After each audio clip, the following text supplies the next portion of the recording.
in Holyoke, Massachusetts, and we're going on a tour of two cemeteries that are joining to each other, and that would be the Calvary Cemetery, a Catholic cemetery that served in the beginning of Sacred Heart Church, but also the Elmwood Cemetery, which started out as the Baptist Cemetery, which served the First Baptist Church of Holyoke. And they literally touch. You can see one from the other. So I always combine the tour when I do them up here. All right, you can see a chapel on your right-hand side. That chapel was made in November 1944 and blessed and used in December 1944. And it was honored by having a mass at the Sacred Heart Church on the day it was blessed, December 14th, 1944. And the people, after the mass, walked the whole way, about a mile and a half from that church up to here. The whole congregation, thousands of people, and they then proceeded to bless this new chapel at the cemetery. What a great honor that was. Remember, that was during the middle of World War II, and so you can imagine how much of a feeling it was for a lot of people to do that.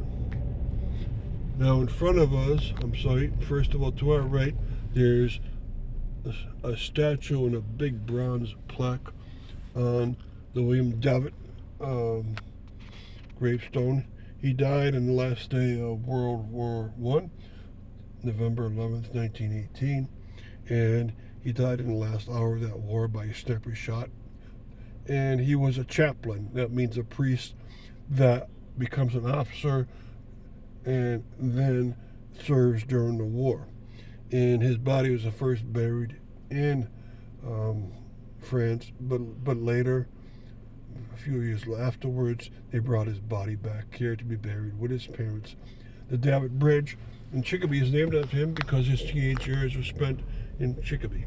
Now in front of us is a crucifix with Mary and Mary Magdalene on the side, and there are 4 priests buried around there, and one of them includes William Phelan, who served the Sacred Heart Church for very, very many years.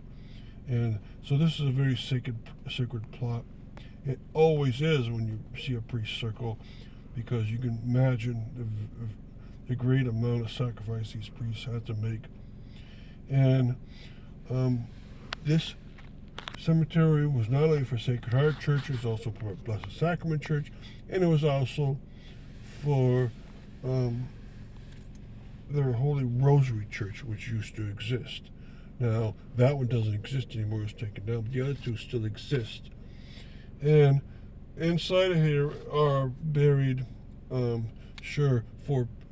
priests of the Sacred Heart, but also in the back of that statue is buried Michael Howard.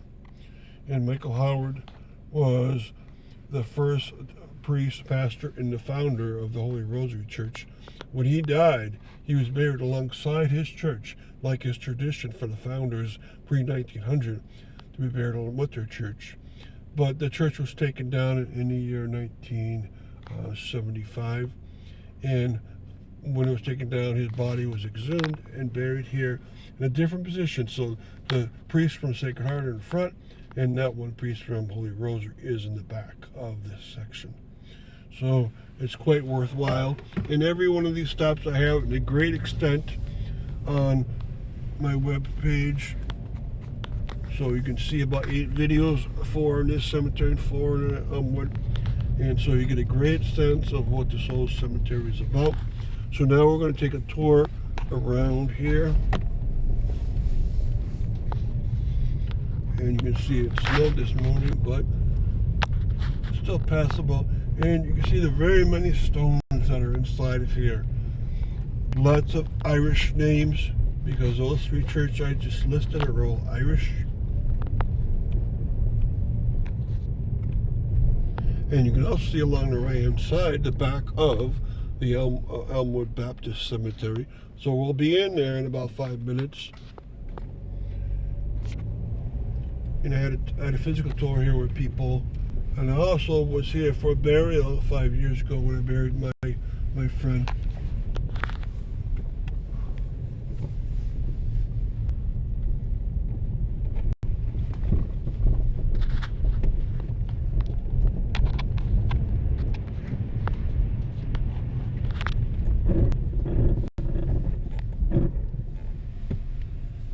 Okay, now here we're back on the cliff that forms the Elmwood neighborhood, separate from Springdale, and there's many more stones back here. So I hope you get to walk around and see some of these. Lots of names are very familiar to the Holyoke scene, such as the Kane family, the Kavanaugh family. And this cemetery was made in the year 1881, I believe, and the church was made in 1876. So there are some old stones, and most of them tend to be back here to our slight right. You can see a lot of individual stones back here, and I located the oldest one. It was back here for sure.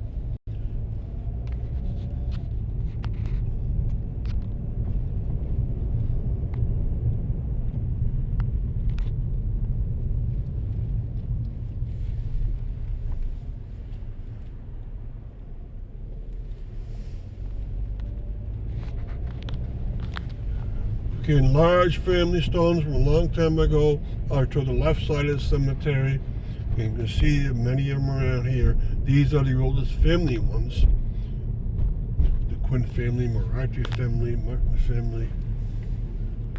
In the section off, so if you call into the Springfield Catholic Diocese, they'll have the section number ready for you if you want to find someone. And the maintenance building is back here.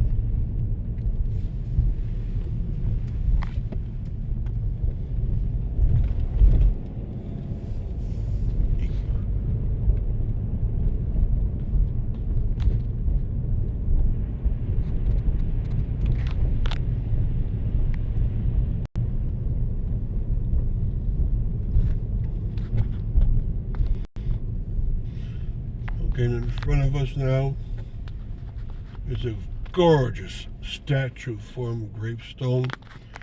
It's an angel with large wings.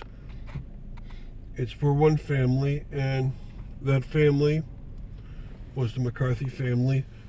They lived on Pine Street, and when the woman in the house died, she was very popular around Holyoke. Two of her daughters were kindergarten and first grade teachers, and she was the head of the chorus at St. Jerome's Church, and her husband owned a bar, so the whole family had gotten out a lot. So Catherine McCarthy, when she died, they said the flowers that were sent filled inside the house, every room, outside the house on the total wraparound porch, and onto the yard. There were hundreds individuals had sent flowers. When the man of the house, John McCarthy, died, they said, please do not send any flowers. All right, the gates here, if you look at the gates on both sides, they have names on it. On the right-hand side, it says, Righteous Reverend McSenior William Foley, in memory of his parents. And then to the left, it says William Foley, that was the father, 1882, and Honora Foley, 1904. Now, all those three people are not buried here. They're buried in the St. Thomas Cemetery in West Springfield. And so thus the gate is only in honor of, and it does not signify that the person's here. Okay, pause it. Okay, we paused it on you because we had to get to the Elmwood Cemetery. It's easy to walk to, a little harder to drive to. But you can see it's a very old cemetery. Lots and lots of burials inside of here. It's Protestant cemetery. It's the oldest cemetery in Holyoke. It was started in 1730. And at that point, it was part of Springfield, and then it became part of West Springfield. And in here are many founders of Holyoke, especially from the 1850 period to the 1900 period. You can see a lot of old gravestones. Okay, including the Ely family, where two members of the Ely family had died due to injuries caused by the American Revolutionary War. And sadly enough, one of those Ely boys was only 15 years old. He's bringing food to his brother. His brother had died, and he didn't know that. And he got attacked by the Indians too. All right, now back here in this back section, there's a man named Bushman Fuller, who was an African American. He worked so hard that he was able to buy his freedom. He was also able to buy the freedom for a woman, and he married that woman after he bought her freedom. And he lived in Holyoke for a long time afterwards. He's buried back here.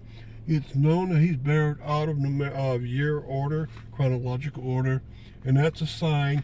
When you're buried to the side, you're an African American, you're buried out of chronological order. It's a sign that you were buried to the side on purpose. All right, and a lot of cemeteries around Massachusetts or Western Massachusetts are like that for African Americans pre-1900. So he's buried here, and all his children and his wife and his daughter-in-laws are buried here. Only his and one of his daughters-in-law's gravestones are left. Okay, now if there's a modern section, it's back here also, and this cemetery is pretty much filled up.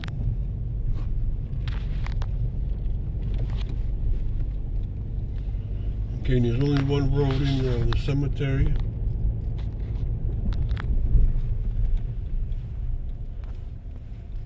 Okay, and there's actually off to our left a big brown obelisk. That's Thomas Rand, who was a pastor at that First Baptist Church for many decades. He lasted longer than any other pastor.